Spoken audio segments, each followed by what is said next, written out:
through that account of a woman who would rather kill her child than see it sold into slavery, I came to understand something about a history that I'd been studying that I'd never understood before.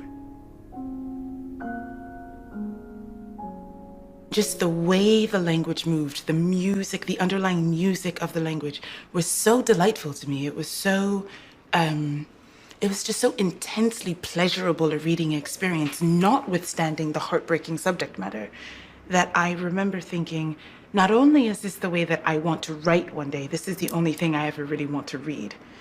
And that there was this literary master being introduced to me who looked in some way like me, meant the world to me. Old empty bed, spring's hard as lead, feel like old Ned, wish I was dead. All my life through, I've been so black and blue. Singing was never just entertainment. It was always about something. It was like a powerful, rhythmic sound of poetry. The spirituals, the blues. You know, it's always interesting to me that the blues is about lost love. Yeah. When a man loves a woman, or where's my man? But they're never stingy. For me, it's identifiably part and heart of the Black culture. It's that generosity and that openness. Somebody once said, nobody loves like Black people. When spring comes to the city, people notice one another in the road. On trolleys and park benches, they settle thighs on a seat in which hundreds have done it too. Copper coins dropped in the pan have been swallowed by children and tested by gypsies, but it's still money. And people smile at that. It's the time of year when the city urges contradiction most, giving you a taste for a single room occupied by you alone, as well as craving to share it with someone you passed in the street.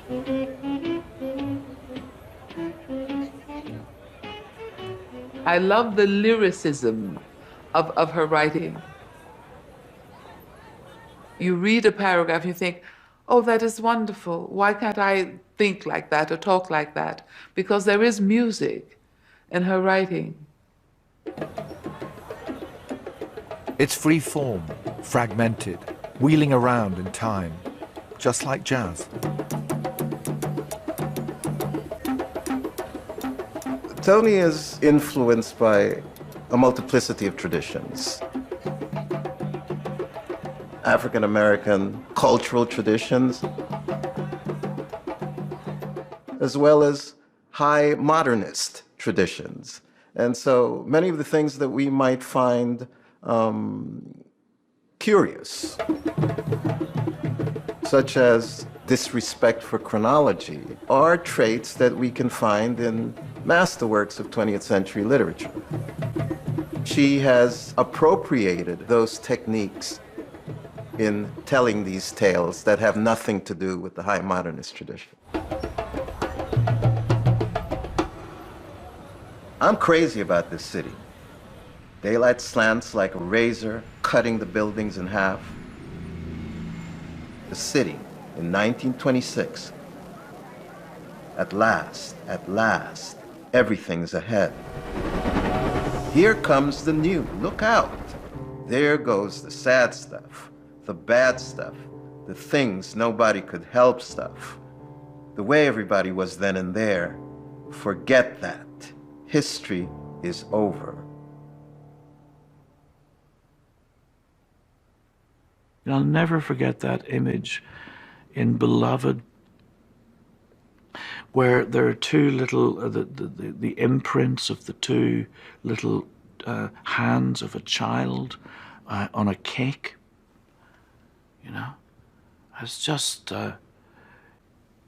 it takes one's breath away in the way that many poems, but few novels too. In Toni Morrison's writing, the pressure per square inch is very high. Toni Morrison won the Pulitzer Prize for Beloved and went on to win the Nobel. She says two things matter to her: being a writer and a mother. She's always been both.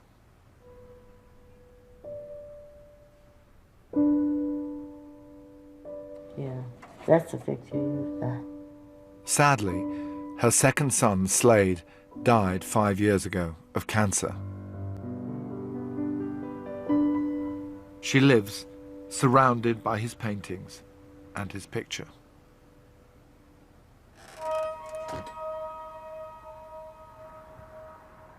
They will blow it, she thought. Each will cling to a sad little story of hurt and sorrows. What waste.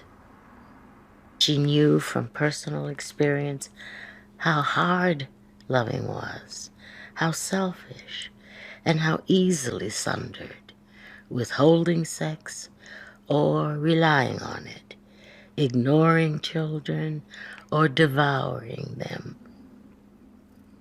I was pretty once.